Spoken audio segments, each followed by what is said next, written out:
Vladivostok, 1968. A quiet city with streets that are eerily still at night. The kind of place where people sleep soundly, oblivious to the secrets that lurk in the shadows. But in one unassuming apartment, something is about to stir. Something dark, something waiting. Donna, a young nurse, had no idea when she received a simple gift from her mother, a ragged old doll, that her life would soon be consumed by terror. At first, it seemed harmless enough, a token of love from her mother. Little did Donna know, this doll would be the beginning of something far more sinister. The doll was simple, made of worn fabric, its eyes black and lifeless, fixed in a cold, unnatural stare. Its smile, crooked and faint, gave it an almost human-like quality. Donna placed the doll gently on her bed and went about her day. There was nothing extraordinary about it until she left the room. Days passed, and that's when things started to change. At first, it was subtle. The doll once placed on the bed was found elsewhere, sitting in the corner of the room, as if moved by an unseen hand. Donna, confused but dismissing it as mere coincidence, thought nothing of it. But then it happened again. It wasn't long before the strange occurrences escalated.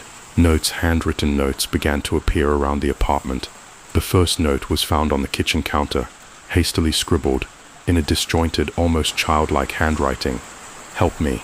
At first, Donna thought it was a prank, but as more notes appeared, the unease began to settle in. Each note more frantic than the last, all from the same source, the doll. One night, Donna's boyfriend, lying peacefully asleep in their bedroom, woke with a start.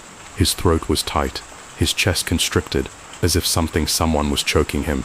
He gasped for air, his hands clawing at his neck, unable to break free from the invisible force tightening around him. The room was cold, unnaturally cold. He turned his head toward the bed. The doll, once left on the edge of the bed, was now standing at the foot of it, its eyes locked on him, its expression twisted into something more sinister. In that moment, he realized with growing dread that this was not just a doll. Something was very wrong. Suddenly, a loud crack filled the air, a sound as though a bone had snapped. The presence in the room seemed to grow, suffocating the very air around them. Donna's boyfriend barely managed to free himself, his heart pounding in terror as the doll remained motionless but somehow aware. It was waiting. That night, Donna and her boyfriend reached out for help. They couldn't explain it, didn't want to, but they knew it wasn't just a toy. It was something far worse. Enter Ed and Lorraine Warren, the famous paranormal investigators.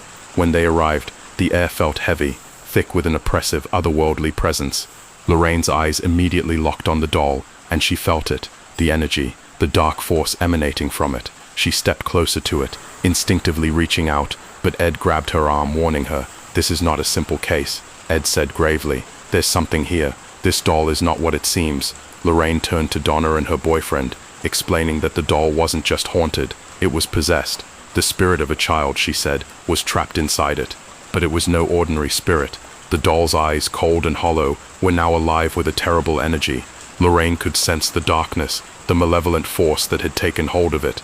It wasn't a playful, lost soul of a child. No, it was something much worse. As the Warrens investigated further, they uncovered the tragic story of the girl Annabelle Higgins, a child who had been found dead in that very building years before. But the spirit that had taken residence inside the doll wasn't looking for peace. It had become something far more dangerous. It was angry. It was bitter. It wanted control. And it had found a way to manipulate the doll, turning it into a vessel for its darkness. Lorraine, her voice trembling but firm, explained that Annabelle's spirit was feeding off the fear it generated, using the doll to wreak havoc on anyone who came into contact with it. The doll was never a toy.